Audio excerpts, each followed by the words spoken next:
Oh, God, I just love hitting those potholes.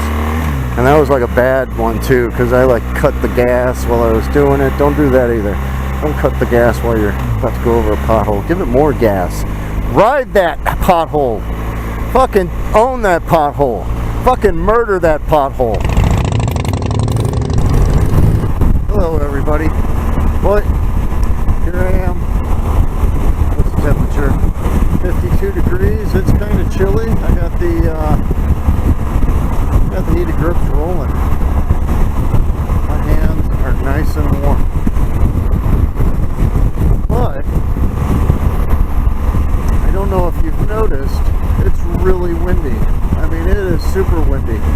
So a lot of guys will talk to me, and they'll, you know, one of the things that they talk about when they first start riding is riding in a big wind, and that they didn't quite realize, you know, the wind can blow them into the other lane. And every once in a while, I haven't heard one in a long time, but every once in a while I would hear how, oh yeah, the wind blew me into another lane. And really, you're not reacting fast enough, right? So there's one thing, there's a couple things, one or two things that I do whenever it's real windy, and it works real well on most bikes. One or two bikes doesn't work that well at all. But one of the keys to being able to ride in the wind and keep the single track that you're on, one of the keys to that is going to be staying relaxed and staying loose. Your arms can't move if you're all tense. They don't move quickly. They don't react at all. She's eating and driving into the sun. And they just don't react.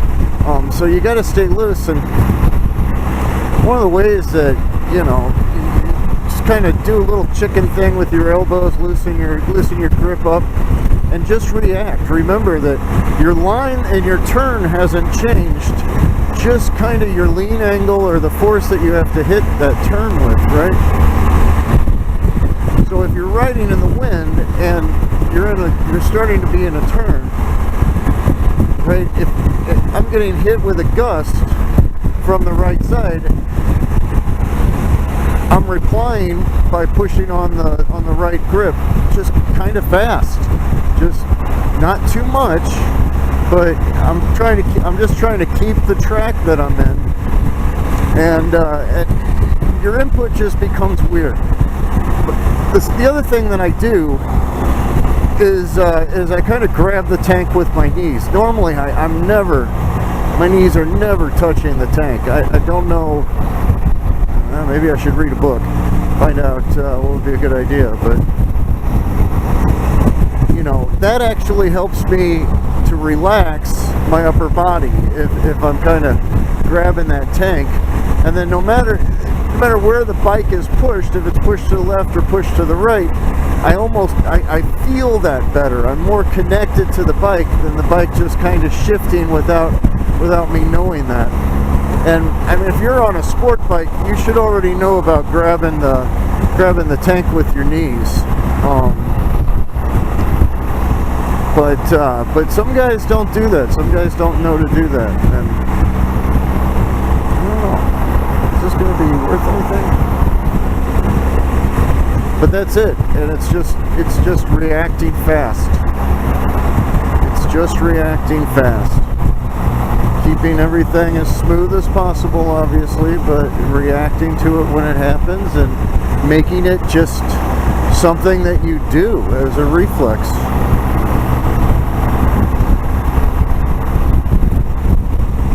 It is really, so it's really pushing the right side of the bike, and as soon as the kind of gust is gone, the bike turns a little more than I want it to, and then I've got to adjust with really quickly.